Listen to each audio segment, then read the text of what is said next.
Hi friends, welcome to our channel. అర్జునుడు గొప్పవాడా మరి కర్ణుడు గొప్పవాడా? మరి కల్కి మూవీలో పురాణాలను వక్రీకరించి తీశారా అన్న ప్రశ్నలకు మనం ఈ వీడియోలో సమాధానం తెలుసుకుందాం.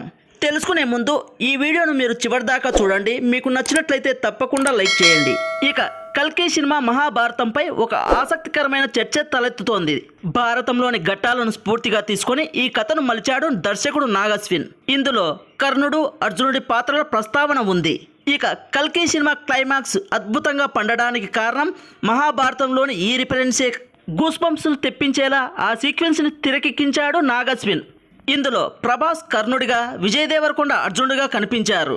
ఇక్కడే అసలు చర్చ మొదలైంది. ప్రభాస్ హీరోగా కర్ణుడి పాత్రలో ధీరోదత్తంగా కనిపించాడు.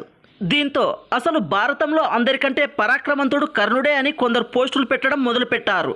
అయితే భారతం గురించి కొంచెం లోతుగా అవగాహన ఉన్నవారు మాత్రం మనం ప్రామాణికంగా చూసే వ్యాస భారతంను తీసుకొని అసలు అర్జునుడి కంటే కర్ణుడు ఎంత బలహీనమైన వాడో, ఎన్ని యుద్ధాలు ఓడిపోయాడో పర్వాలతో సహా చూపుతున్నారు. భారతంలోని శకుని, దుర్యోధనుడు, దుశ్శాసనుడు, కర్ణుడు ఈ నలుగురు చెడ్డ పనులకు ప్రతీతి. స్వయంగా వ్యాస భగవానుడే ఈ నలుగురి గురించి దుష్ట చతుష్టయమని వర్ణించాడు.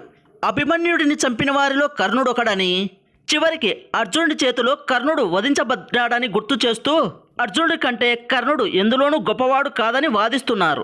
నిజానికి పురాణాలు ఆధారంగా వచ్చి ఏ సినిమా వచ్చినా ఇలాంటి చర్చ తెరపైకి వస్తుంది. గతంలో కూడా కొన్ని సినిమాలు పురాణాలని వక్రీకరించాయని విమర్శలు కూడా ఉన్నాయి. అయితే వాస్తవానికి ఈ వక్రీకరణ అనేది కేవలం సినిమాలోనే కాదు, పుస్తకాల్లో, ప్రవచనాల్లో కూడా జరుగుతోంది.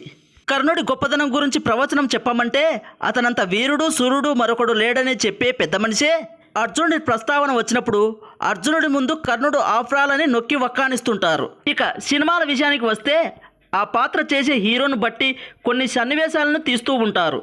గతంలో ఎన్టీఆర్ గారు అర్జునుడి పాత్ర ధరిస్తే కర్ణుడు యుద్ధంలో నుండి భయపడి పారిపోయినట్లు చిత్రీకరించారు. అదే ఎన్టీఆర్ గారు కర్ణుడి పాత్ర వేసినప్పుడు యుద్ధభూమిలో కర్ణుడిని చూసి అర్జునుడు వణికిపోయినట్లు చిత్రీకరించారు. ఇదంతా ఆ హీరో ఇమేజ్ను బట్టి ఆ హీరోకు కథ ఏ విధంగా సూట్ అవుతుందో ఆ విధంగా మార్చేస్తూ ఉంటారు. మనం కూడా కథని ఏ కోణం నుంచి చూస్తున్నాం అనే దానిపై ఆధారపడి ఉంటుంది.